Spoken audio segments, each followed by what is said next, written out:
My auntie had a garden outside of her home, but inside was a war zone.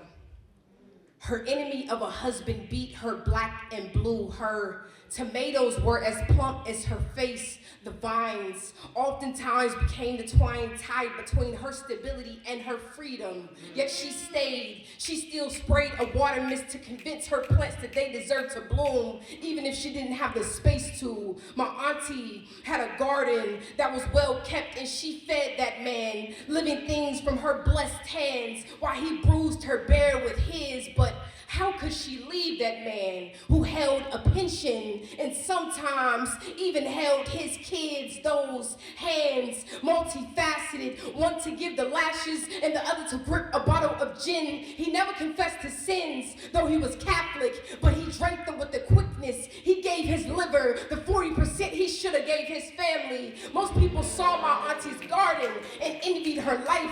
They thought because her petals grew that she did too. Thought because she had a man that worked that she didn't have to.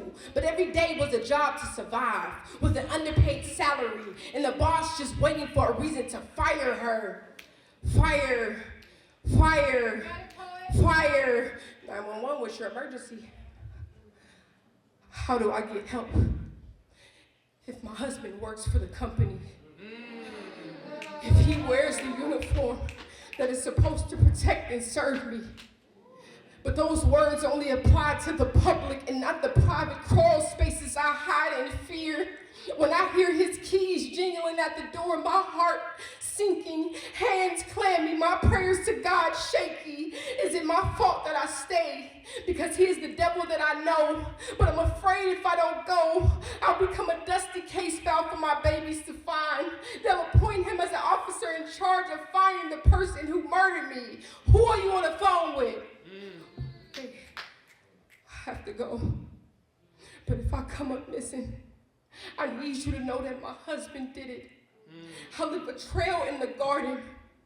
My story will be embedded beneath the soil that I watered from start to finish. Make flowers out of my glory. Make a meal to feed my seeds. Heal another broken woman's heart with my herbs. Give her the aroma that I should have gave myself.